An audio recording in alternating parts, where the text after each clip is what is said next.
Well, good morning, everybody. This is Truth Seeker, and it's been about a week since I last made a video, the Bottle King video regarding Toni Morris, and I was very pleasantly surprised at the number of views that my channel got on that particular video. It just shows how strongly people feel about the governing body and their hypocrisy, and I sympathize with you completely.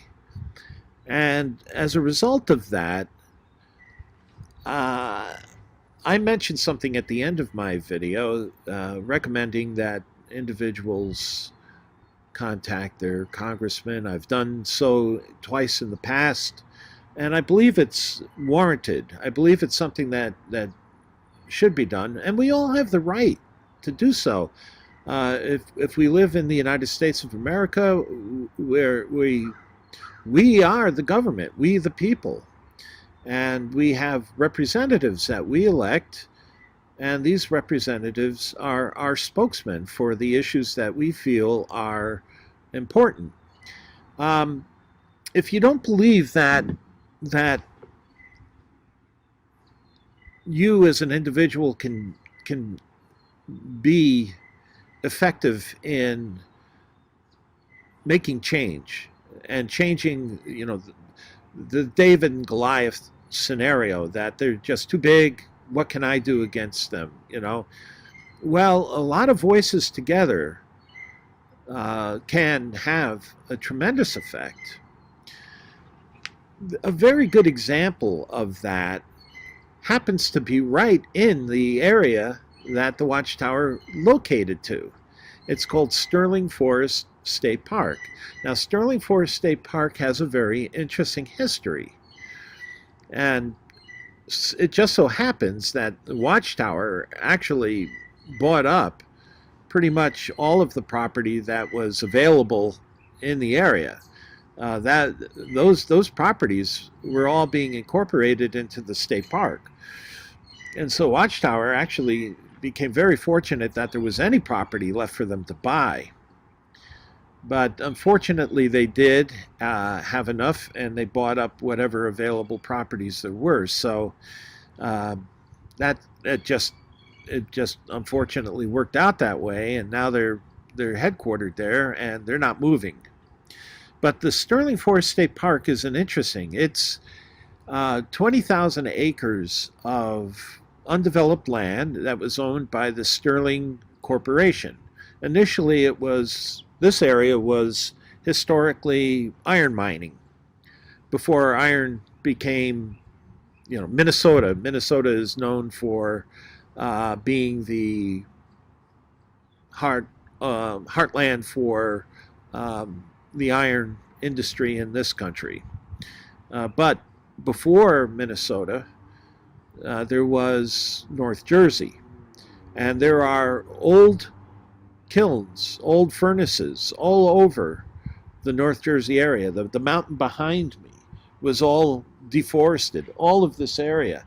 There are thousands, hundreds of thousands of acres of forest here that did not exist 100 years ago or 150 years ago, because it had all been cut down for the iron industry. They used the wood as fuel. The rock here is granite, and it has a high content of magnetite.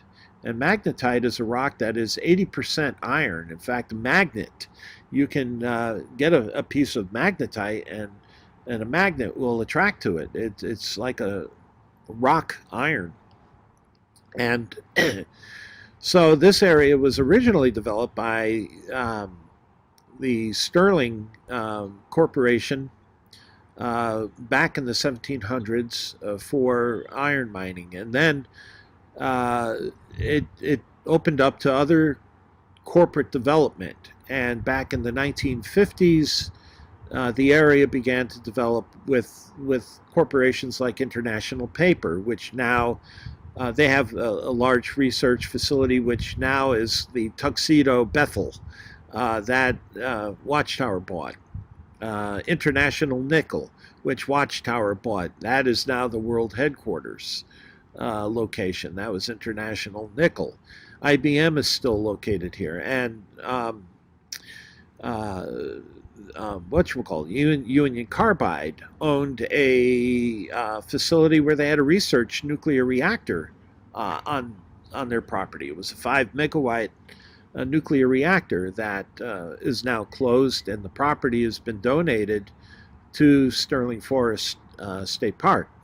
Now, Sterling Forest State Park, this land all around was undeveloped and remained largely undeveloped. We're only about 40 miles north and west of New York City, and it's about the only undeveloped land in the proximity of New York City. For New York's urban sprawl, New York has a population, if you look at the greater metropolitan area, of 18 million people. So undeveloped land like this area here, Sterling Forest, is very rare. And developers back in the 1990s looked to take the greater part of Sterling Forest and develop it with 30,000 housing units and 3 golf courses. And the New York, New Jersey Trail Commission, these are just a bunch of people who get together and go out hiking. It's a hiking club, and they fix trails, and they make trails, they blaze trails, they keep the markers going. These individuals spoke out against the development of this property. It is a remarkable story how a little grassroots organization ended up stopping a giant development corporation worth millions and millions of dollars from developing the land and donating the land, having it condemned, getting government involved. Senator Lautenberg, Governor Christie Whitman. It's a New York, New Jersey venture because Sterling Forest it crosses the boundary of New York and New Jersey. In fact, the New Jersey line is within feet of the Watchtower headquarters. They're practically sitting in New Jersey. Governor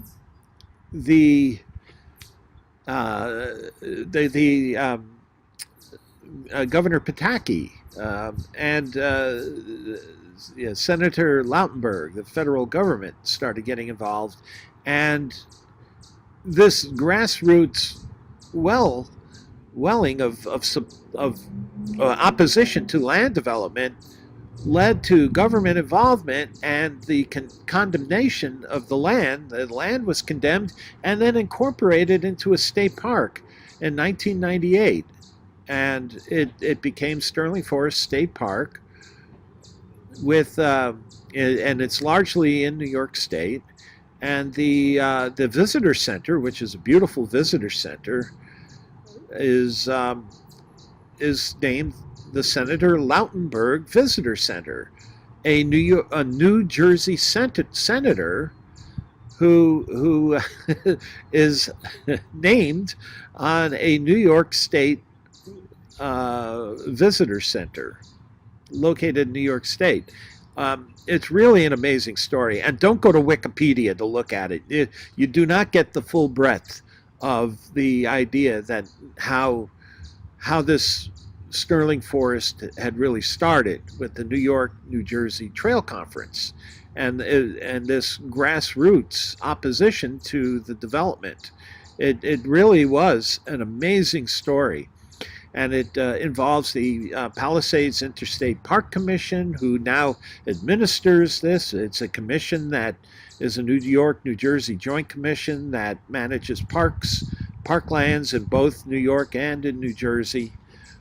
Um, People who have visited the area may know of the Palisades Interstate Parkway, and that's all part of that. And Bear Mountain and Harriman Park, and all of that is managed by the Palisades Interstate Commission, and so is Sterling Forest. And in fact, I was instrumental in having a small part in donating about 100 acres of property to the park. And unfortunately, I wish the properties that Watchtower snatched ended up in the park, but unfortunately they bought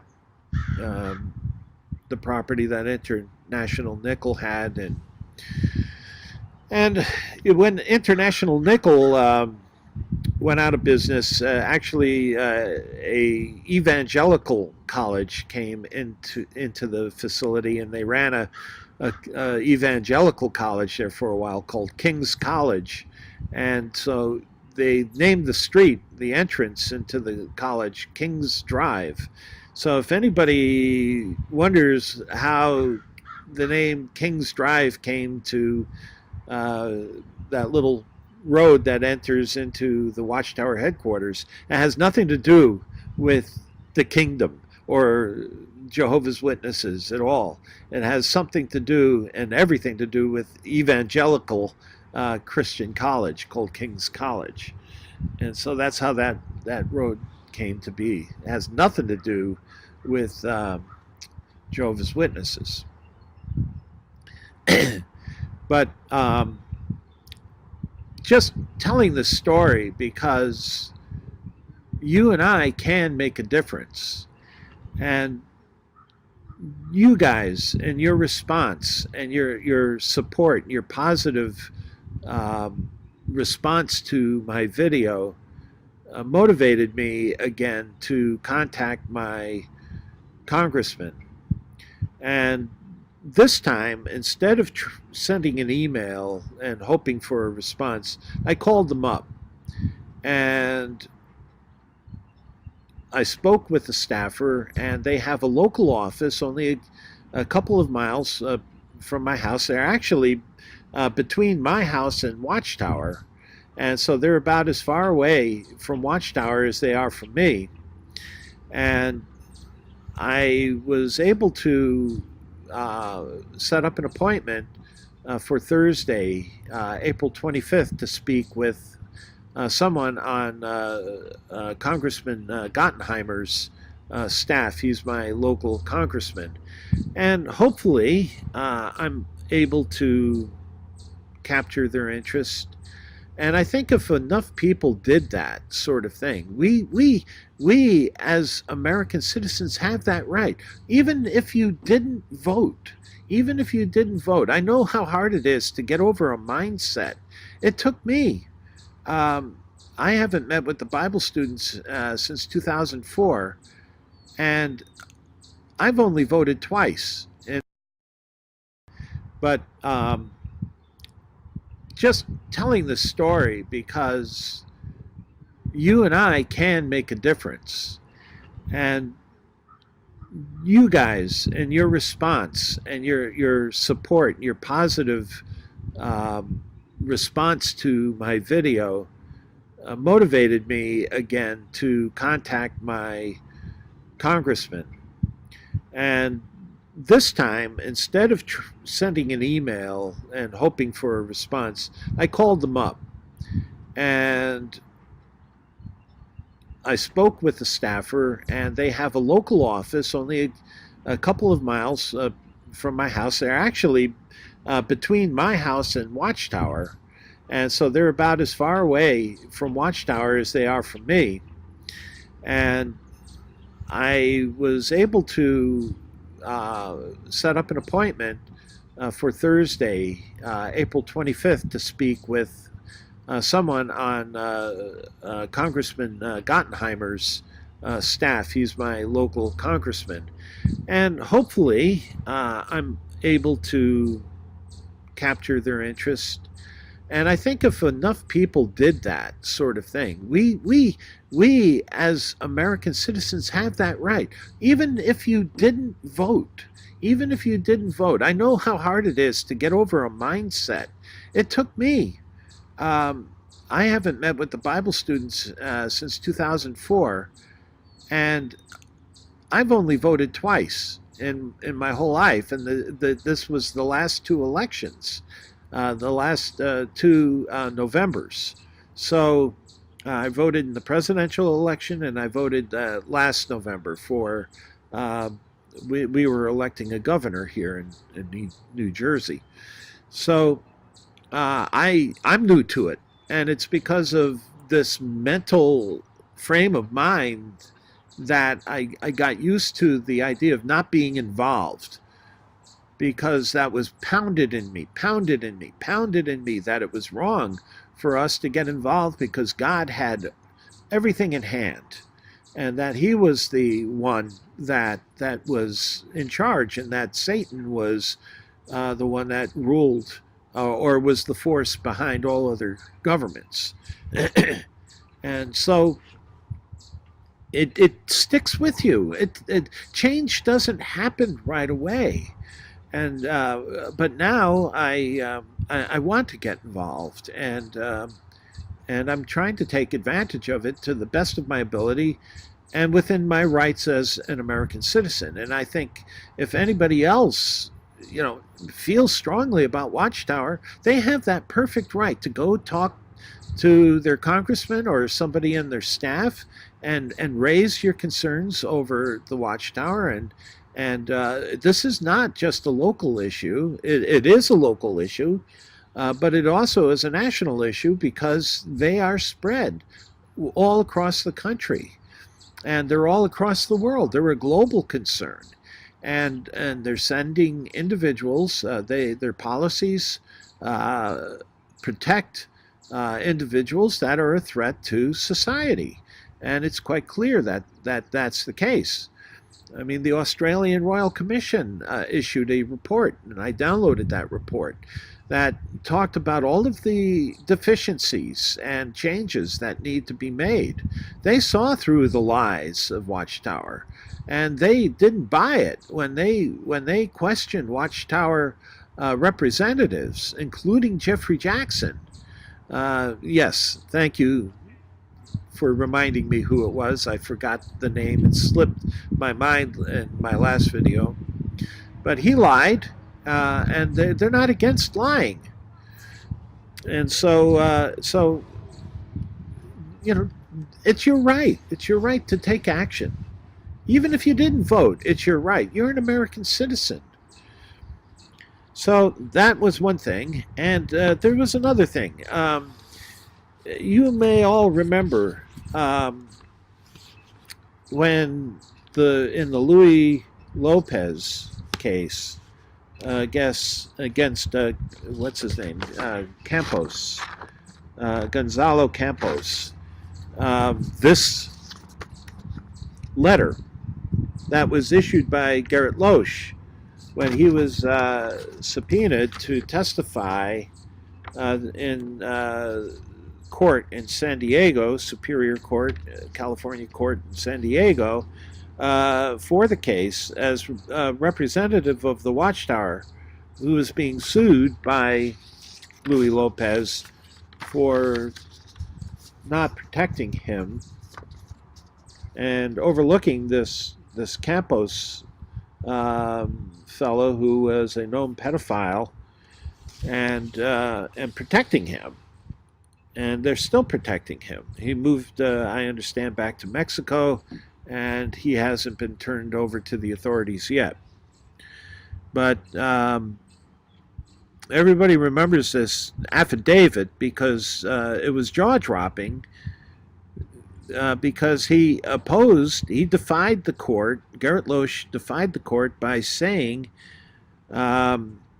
that he is a member of the governing body, and that the governing body is the highest ecclesiastical authority for the faith of Jehovah's Witnesses, and exercises spiritual oversight for Jehovah's Witnesses worldwide. I am not and never have been a corporate officer, director, managing agent, member, or employee of Watchtower. I do not direct and have never directed the day-to-day operations of Watchtower. I do not answer to Watchtower. I do not have and never had any authority as an individual to make or determine corporate policy for Watchtower or any Watchtower department or any department of Watchtower. And that's a lie, and everybody knows it. That's why he was deposed, and that's why he was subpoenaed to come to testify, because everybody understood. It's an understood fact that the governing body is the highest authority in the Jehovah's Witnesses, and the Watchtower is part of the Jehovah's Witnesses. And if this letter is true for Garrett Loesch, it's true for the entire governing body.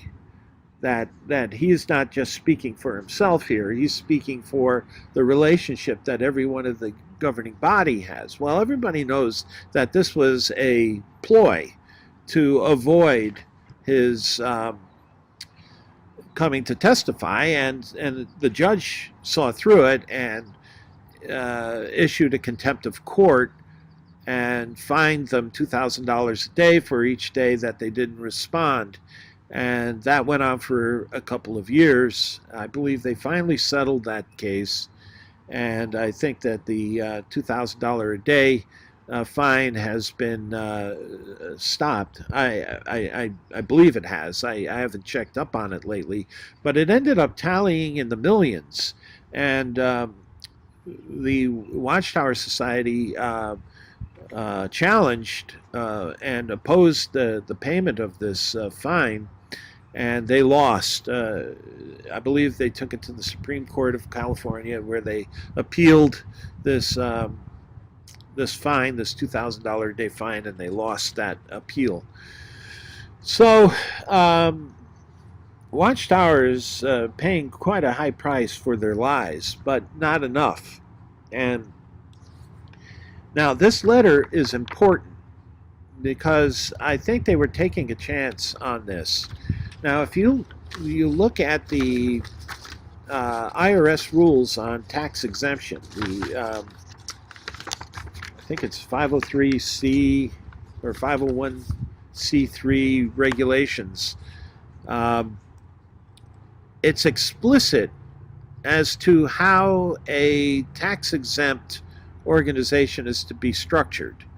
And if you read through those regulations, it indicates that for tax exemption, they should be structured like a corporation with a membership body, a body of members, and the membership elects the directors. And the directors are the body that are to hold the power within the tax-exempt corporation. And they're the ones that call the shots, set the policies. It's the directors that really wield the power, hold the power, and they're the guys that are supposed to elect the officers. And they establish the president, vice president, treasurer, secretary, whatever officers that the corporation has. And those are selected by the board of directors. So the power is to be vested in the board of directors. Now, that is not the case with Watchtower. The Watchtower Bible and Tract Society, they have a facade of a president. I believe it was Don Adams. I don't know if he's still alive. He's got to be ancient at this point, if he's still alive. Don Adams was the last president that I was aware of.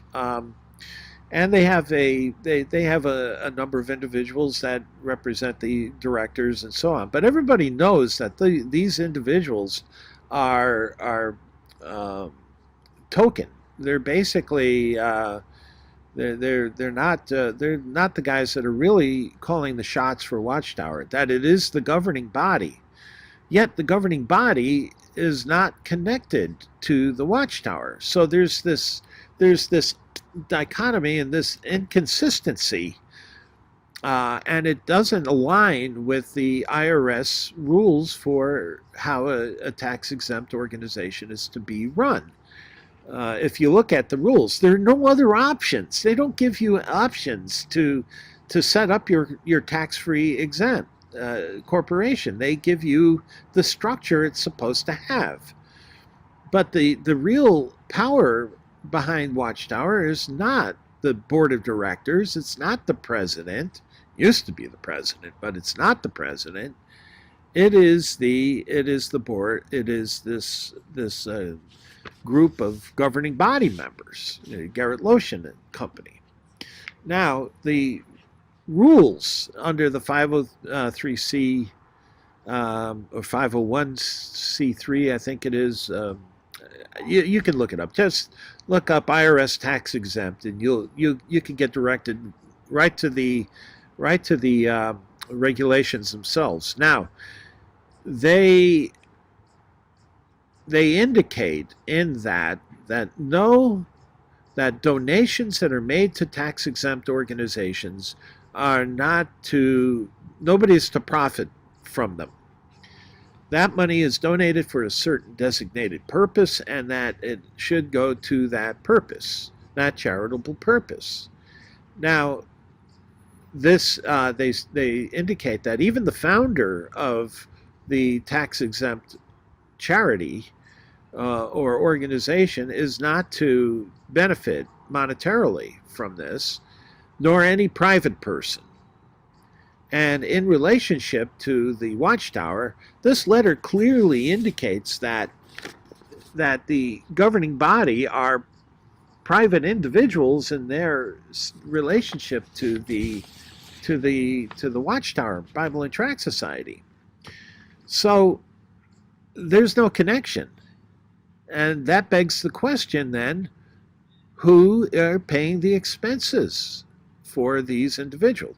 The Cadillac that Tony Morris drives, the roof over their heads, the pinky ring that Stephen Lett wears, the Rolex watches, the fine tailored suits that they wear on JW Broadcasting.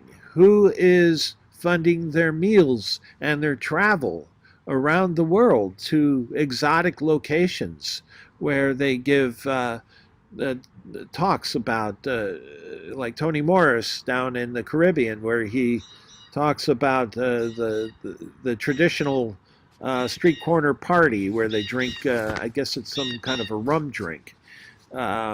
He loves to glorify alcohol, doesn't he?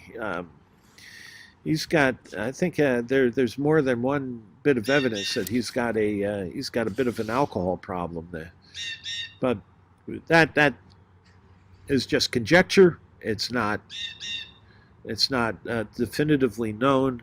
I mean, that liquor that he bought on March 31st could have been for some other reason. Others pointed out that he could have been on a Saturday morning meeting instead of Sunday. There are a number of potential excuses that could give Tony a bye. Well, the thing is, no. Tony is a representative that stands for something higher.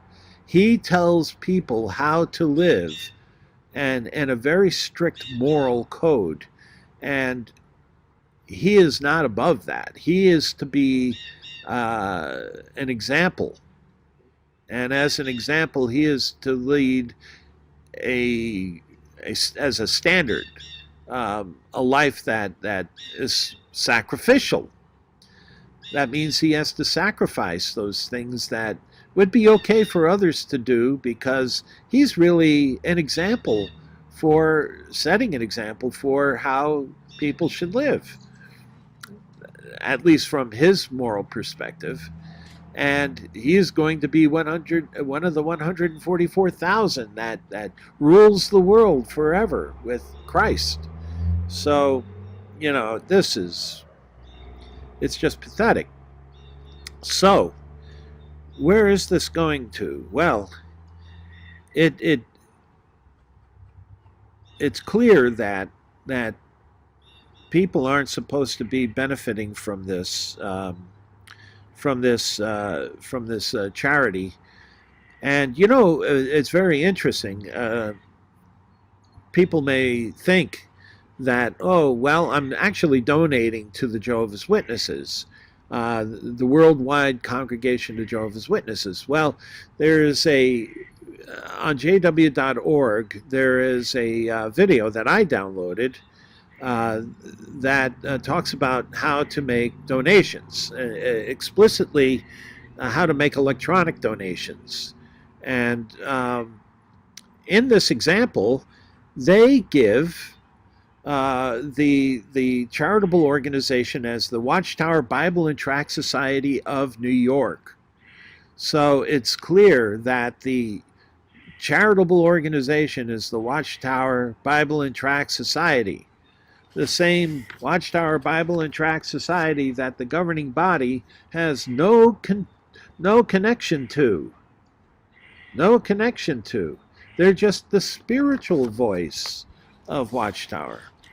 So again, who's putting the roof over their heads? Who's filling their stomach? Who's buying their booze? Who's buying the car? Who's buying the pinky rings and the Rolex watches and the fine suits and the travel? Who's paying for that? The worldwide Watchtower Bible and Tract Society of New York or Pennsylvania, or whoever the donations are being made to. That's who's paying for it. And so for individuals interested, I looked up on the IRS webpage to see if there's a way to talk about suspected tax fraud, because if you're not in exact alignment with the regulations and the law, then you're violating tax code, and you're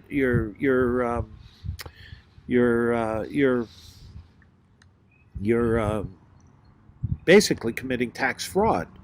And so they have there was no telephone number I could call, although there were numbers for local IRS offices, and that's basically to find out whether or not you've got an issue with your own personal taxes.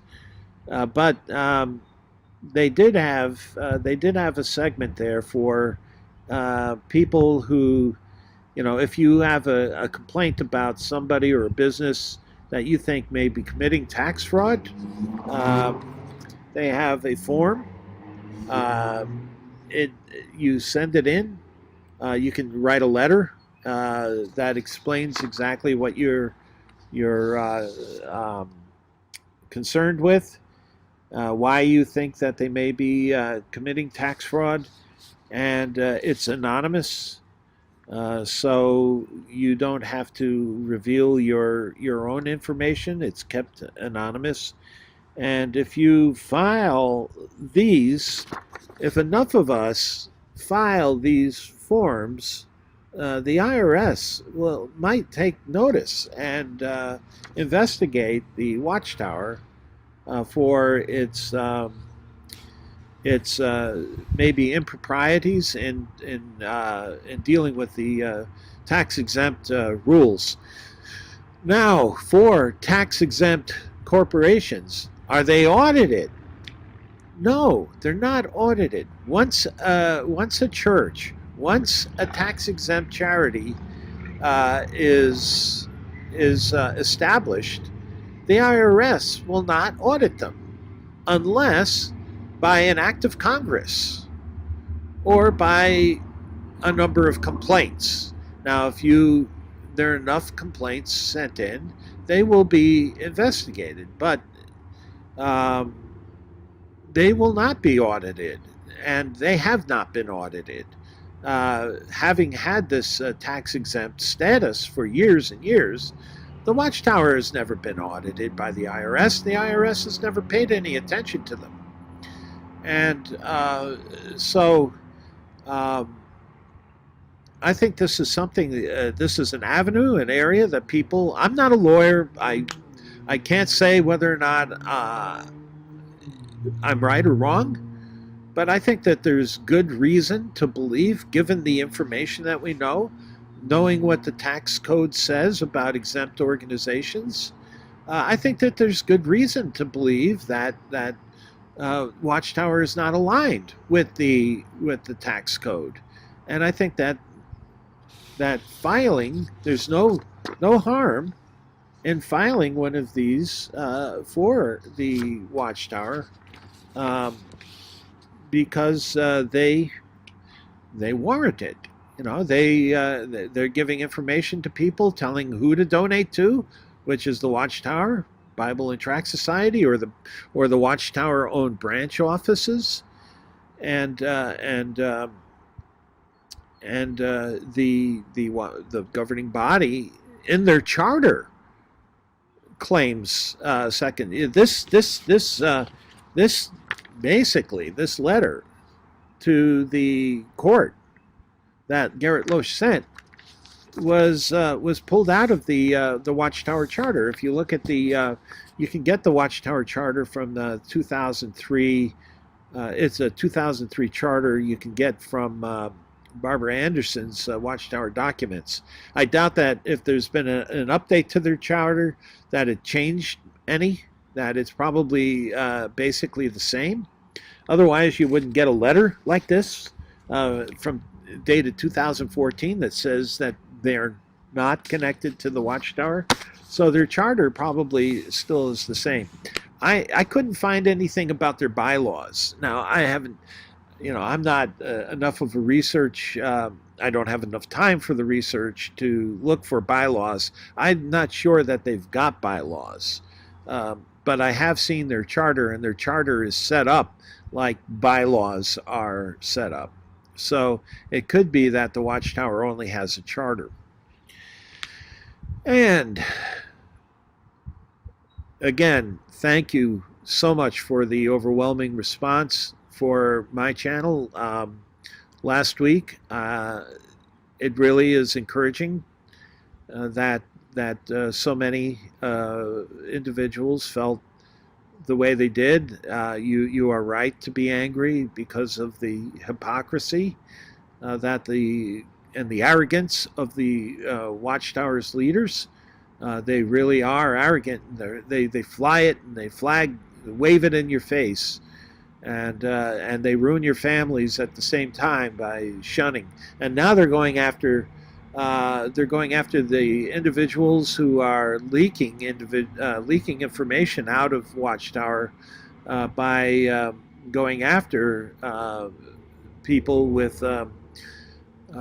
who use their material under the fair use provisions of the copyright law. And there's quite a discussion on that on the John Cedars channel. I suggest that you listen to. I listened to part of it. I wasn't able to listen to the whole thing, and tomorrow on my way to work, I'll turn it on and listen to the whole session that they had to say.